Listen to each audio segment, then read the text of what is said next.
Welcome to Local 3's podcast, Breaking Ground, where we discuss all things labor, labor history, politics, organizing, and unionism as it relates to Operating Engineers Local 3, the largest construction trades local in North America. I'm your host, Mandy McMillan, and I'm so happy to have with us today Dolores Morales. She's a Local 3 public employee with the County Employees Management Association. She's actually president of the County Employees Management Association, which is otherwise known as CEMA. She's a member of the Hollister City Council, and she's also a member of the South Bay Labor Council. So Dolores, welcome.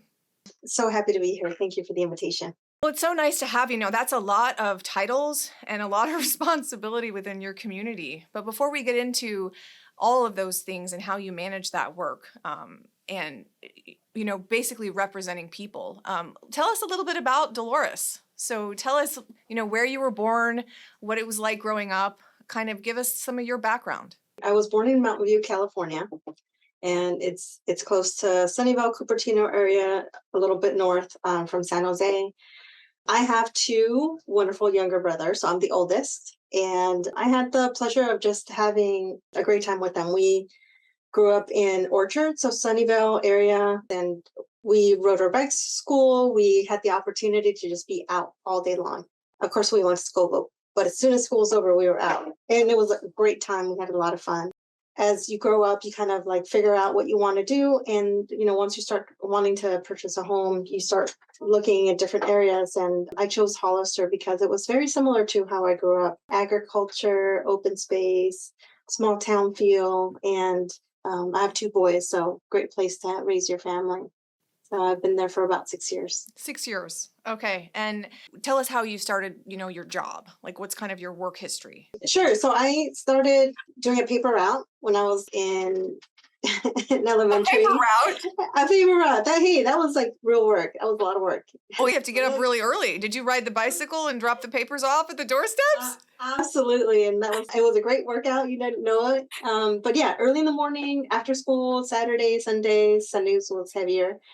But yeah, so I started working at a young age. My mom was divorced, so I helped her out with just finances around the house and, worked as a waitress. I worked as an admin assistant at De Anza College. And then I got into the county through an internship program. I wanted to be an attorney.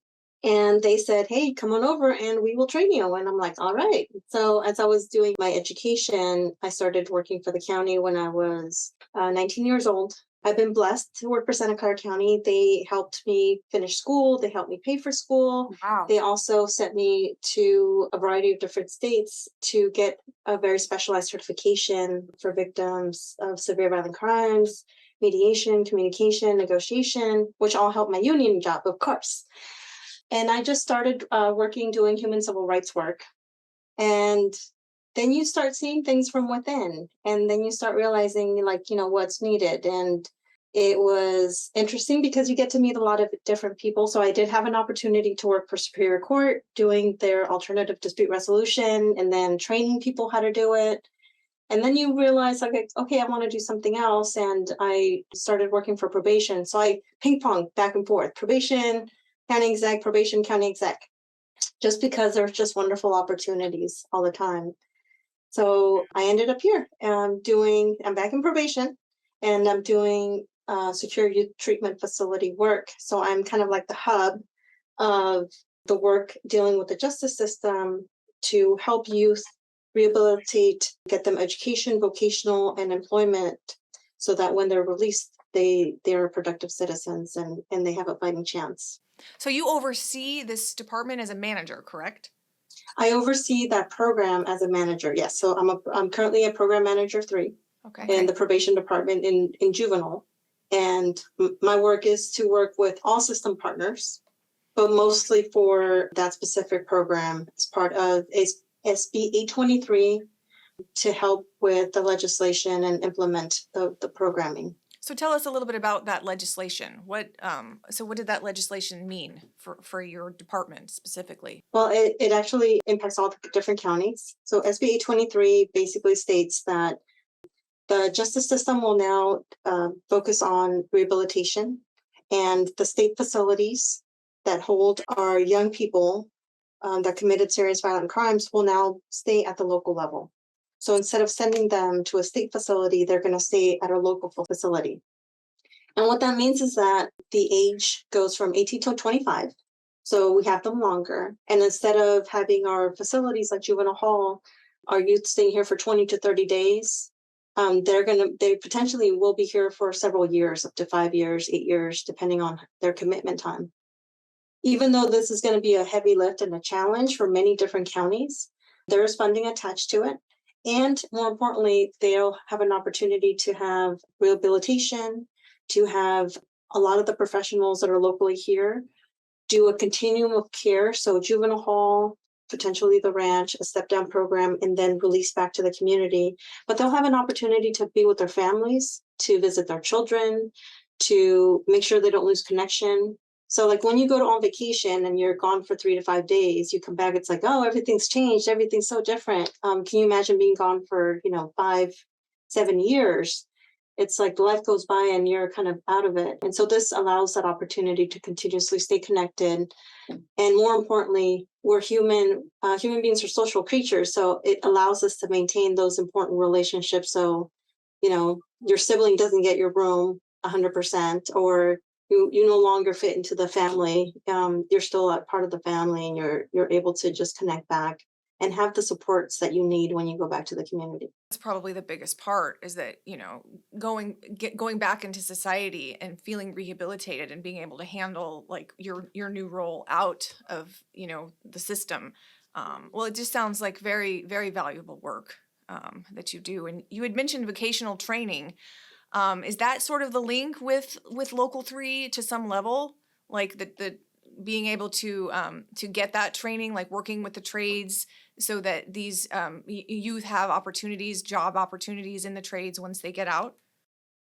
Well, interestingly enough, our young people, we do assessments. And, when we were kids in high school, they said, oh, let's see what you're good at, and then let's see what you want to do. So if I want to be an astronaut, but I'm horrible at math, it's like, well. I remember those tests, like they told you what you'd be when you grew up, and I think I was like a donut maker or something. I could totally see that. I could totally see that, yes. Cute little apron and everything. I can't even cook, but anyway, it was like something to do with my personality. But yeah, so I know what you mean. Okay. And so a lot of our young people want to be police officers. They want to be in construction, and some of them want to do entrepreneurship. And even like our young lady we have wants to do construction, which is like so interesting, right? Because I'm like, oh, if you can, if you want to do that, you can take over the world. Yeah, a lot of the youth are not exposed to a skilled trade. The connection to the trades is we want to not just a job, we want a career. And the trades are great for those who do not want to do the academic work and go to college or do the 4-year. They could still do that, and many of them are doing it. They can actually have that pre-apprentice program here while they're in juvenile hall or the ranch. But more importantly, they'll have like the safety training, the Union history, including all the songs, that we learned about when we're out in front of the picket line. They'll understand the value and the benefits and why the unions came about. So we're teaching them all here. And then we're showing them the difference between union and non-union. And we're also showing like all the different events, like with the slavery towers and the convictions and wage theft and exploitation. So we're showing the various aspects of why unions were formed, the history. We showed them a couple of films, which they were like from 1947. That like the picket lines and the violence and the riots and yeah, people died. It's like people died for a cause. Yeah, they probably appreciate that. First of all, they were like, wait, this is from 1947? And we're like, yeah, because it's still like the best movie. It's like Salt of the Earth. And I don't know if you've seen it. It's like phenomenal. Yeah, so we're showing that movie, and then we told them about like, yeah, this was blacklisted, and like people were deported, and like there was all these like backstory behind it. So it's just for them to see that the struggle of not just like what they went through, but there's so many different parallels of like other people struggling just to work, just to have basic safety, human needs met, like bathrooms. And so we're tying everything together. So because we have them for a bit, we have the opportunity to do it right. So that vocation piece, the pre-apprentice piece, and then we're inviting different unions to come in and show them the trade, show them how to do things. And our partners with the colleges and County Office of Education will give them college credit so that they're not being exploited once they go out. They're coming in, they're learning how to do the trade correctly by that union. They have options. Right. And even if they decide not to do it, at least, when they go back home, they can build a shelf. They can fix a bathroom. They can, learn how to have skills. pull concrete. Yeah. Oh, that's incredible. Now, clearly, when you're talking to me, unionism is important to you. So I first, I kind of want to hear about what does union mean to you? Because I'm getting that there's you have quite a lot of respect and a history of how it's impacted you. I started with the union when I started working in 95. And Like that was with always SEIA? union. With SEIA? Yes, CEMA with Okay. CEMA 03. So Okay. we were affiliated. So what does union mean to me? Well, I'm proud to be a union member because of everything I shared, what we represent. It means we protect people, we're family, we fight for what is right, we're politically involved, we look at policy, we have compliance departments which help protect people and create laws to make sure that things are done correctly and properly. And more importantly, it's family, it's support, it's fun. I laugh, I cry, we have barbecues, but unionism is everything. It's like your family. It's who you want next to you when you're fighting and who you want next to you when you're celebrating. And I'm really proud to be part of OE3 and I'm proud to lead SEMA. Well, yeah, it gives people a voice. It gives people a way to get together over common causes. And the country and everyone is so divided right now. It's important to kind of keep your eye on what unites us, and a union is a great way to achieve that. So it was no question when SEMA organized you that that you were going to be a union member. Now, is that because of your prior, had you had access to a union before growing up, or did you see the value of it when you were organized originally? So no, I've always believed in unions. I've never been exposed to a union, but I knew doing human and civil rights work that doing human and civil rights work, we always partnered with unions. Okay. And so that was my connection to unions. Is, when we had to do protests and we were fighting for people, unions were always there supporting. And there's a lot of respect there. It's like, okay, it's not just that you're talking about it, you're doing it. You're walking the walk, not just talking the talk. Mm-hmm. So you're not only a member of SEMA, but you're the president of SEMA. So what does that mean? Is that an elected position? It is an elected position, 3 years. It used to be every 2 years. And, I never wanted to be the president. Growing up, you saw these phenomenal people, Richard Repetetta, who was the vice president, but somebody I looked up to that, had, 2 PhDs and were super smart, and they just knew everything about the world, about the contract, about the laws. And I'm like, oh, wow, that's great. And then as things changed, as they always do, unfortunately, Richard passed away unexpectedly. Mm-hmm. And he always said, I want you to be I want you to be the president. I'm like, no, I'm an introvert. I'm an analyst. I'm the behind the scenes. I'll help support. And then, we had an unpleasant situation with somebody that became the president. And then, you realize that, okay, you'd really do have to step up if you really love the organization. And I love the organization. So you step up. And so I was able to win the election and able to address some of the issues that were putting our union in jeopardy and our relationship with OE3 in jeopardy. And so we were able to address those things effectively. Well, that was a big deal then. You saw that you could do it. And then was it becoming president of SEMA that kind of led you to think about running for local government, or how did you come to decide that you wanted to run for Hollister City Council? Can I use bad language? Is that appropriate? Okay. So it happened during the pandemic. And like I said, I'm very lucky to work for Santa Clara County. You think, okay, things are not great here, but they're okay. And then you start listening to city council meetings and board of supervisor meetings. And during the pandemic, you really paid attention. I really paid attention to what was happening because you're home or partly home. And it was so up. I mean, people were fighting, there's no money, nothing was getting done. It was basically just people arguing about power and control. And again, I think you sit back and you realize, many of us have a lot of different skill sets. And even if you don't have any skill sets, you have good intentions. good intentions for the quality of life of your neighbors, your children, the future of your children. And so I didn't want to run for office. I asked everybody else I knew if they wanted to run for office, and they're like, absolutely not. Similar story, Dolores. They're like, oh, come on, You it's not saw that bad. something was wrong and you wanted it to be better, and then you just took the reins. And so that's what happened. The city council, my city councilwoman, decided to resign, and she left the city, and it created a special election. And because I've asked so many people, can you please run? And they said no. I said, okay, fine. This is an opportunity for me to stop complaining and start, walking the walk. And I reached out to my family, who's my union brothers and sisters, and said, hey, what do you think? And they're like, oh, that's great. I was hoping they would be like, hey, what the hell are you doing? Are you crazy? And then, I was hoping for like a couple of smacks here and there, but nothing. They're like, oh, that's a great idea. I'm like, really? And they're like, yeah. So here you are. Now, what's it been like serving on the city council? And Thankfully, I've had a lot of successes. I think I'm blessed that I've been working in government for so long. I'm a dinosaur. But it's been easy. So I've been able to write a couple of grants for the city.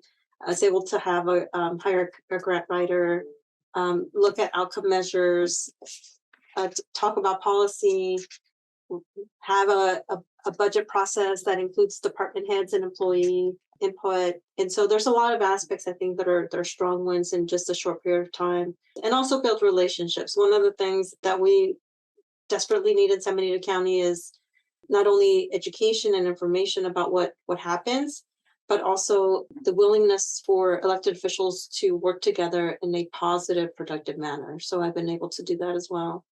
So those are a few wins. And also recently brought Project Build, which was something that, again, I lean on my family to help educate me on the best way to go about doing business. And so we're able to do a lot of policies and procedures and compliance that will help, the infrastructure of our city and county. So if you're reelected in November, what are some of your other goals? Like, what are you hoping to achieve in office on the city council? Well, it's always going to be to improve the quality of life of our residents and our staff, always. And that means, like, what does that mean to you? So housing it's a huge issue. Commercial growth is a huge issue. Our roads and safety are a huge issue. And bringing in revenue is a priority. So I focus on a few items so that I can do them well. And then also to make sure that there's communication with the county, with San Juan Bautista, who's a neighboring city, but also our state and federal officials as well, because they can help with a lot of those items. Now, you do so much. How are you able to kind of handle all of this? I mean, I hear that there's obviously crossover and connections between all of these realms, but how do you manage doing all these things? Well, everything does cross. It's like, how, you have fingers. And so everything that I do is like a finger, right? But people don't realize that it's like the All hand. connected. Yeah. So with my job, like if I wasn't the president or wasn't part of the labor council, then I would not have been effective in getting like in-person college instruction in juvenile hall. Yeah. Because I worked with the president and the teachers union to get that to happen. Yeah. It was through the teachers union and the trustees through politics. The vocational program, if it wasn't the relationship with the building trades and the labor council, then I wouldn't have been able to talk to all the business managers or apprenticeship coordinators to help come in and do the work. So that's a result of the labor council and the relationship with the building trades. The city council, all of these things helped me do a better job as a city council woman. And so I see it all as a hand, and it all builds and supports each other. So I don't see it as work or handling. It's all intertwined for me because it all helps promote the work. Like the work that I do in politics helps promote help us with obtaining a better union contract. And the relationships I built with other politicians helps, not only us, but OE3 and my work at the city council. So it all kind of like bleeds into each other, but I see it all as a hand. It's all there. Now, South Bay Labor Council, we didn't really talk about that, but you're on the South Bay Labor Council. So what are the types of things that you do in that capacity? Well, I'm the sergeant at arms. Okay. So I My job is to make sure that things get out of hand, to talk to people, which is great because I have that communication and negotiation skills, right? Plus, I'm 5'1". I can totally intimidate everybody, right? If I can ever reach them. Yeah, so I'm on the executive board, and we do politics. We help with authorized strikes. We help, again, a lot of the causes like wage theft, compliance, fighting and helping other unions. We kind of do a little bit of everything. And so again, I think it adds to it. Yeah. It extends our family, right? From one union to 101 unions Yeah. to 3,000 people to 100,000 people. So it creates a bigger family network. Well, we talk a lot about how we can become more united and not as divided, and how we all may be very different on a political spectrum or come from different backgrounds, histories, races, religions. But if we keep our eye on, like you were discussing, those main basic needs, right, we can unite around those issues. And it seems to me, Dolores, like you are the common denominator of unity with all of this. I mean, just from what I'm hearing. Like you said, that you don't see this as work, you just see it as your cause, and they all influence each other and then empower the main cause, which it sounds like is just human joy, like the ability to have access to basic human needs so that you can function. And then you've seen that in the juvenile system, what happens to people when they don't have those basic needs. And we're very interested in this concept of a union member running for office, because we don't see that very often, but there is a lot of power and influence when you can make that leap of faith. Do you have any advice for union members who might be kind of toying with that idea, but maybe they don't feel like they're good communicators, or maybe they don't understand policy? What's your advice for those people? Just do it. If you have a good heart and if you have good intentions, there's a lot of people that are going to help you. To give you an example, I'm not an expert on housing, and I'm not an expert on energy and the science of energy. And it is overwhelming at first, but there's so many people that truly believe that if they know that you have a good heart and good intentions and are willing to listen, they'll take the time and explain things to you. They'll take the time and help you kind of put the dots together. So if policy or budget or the science of energy or housing or anything that you don't understand, it's okay. You'll learn it along the way.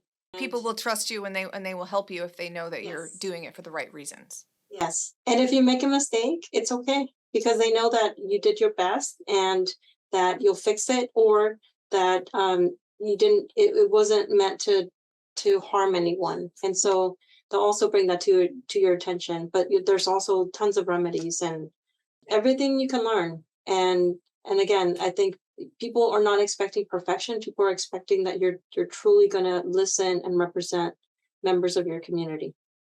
Well, It's doable. it's doable. Do you have any parting words for our listeners who, are members of Operating Engineers Local 3, but they're also, some of them are just the larger public?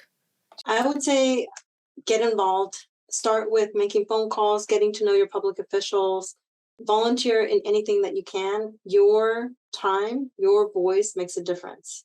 And if you start with something small, just even showing up to an event or showing up or voting, making sure that you're saying, like, here are my top 3 priorities, or here's my top priority. Everybody, your time, your energy, your voice is extremely valuable. And so just taking the time to do those things will just be greatly appreciated, because it means a lot and it's super powerful. People just don't understand how powerful. Well, Dolores, thank you so much. It's a pleasure to have you.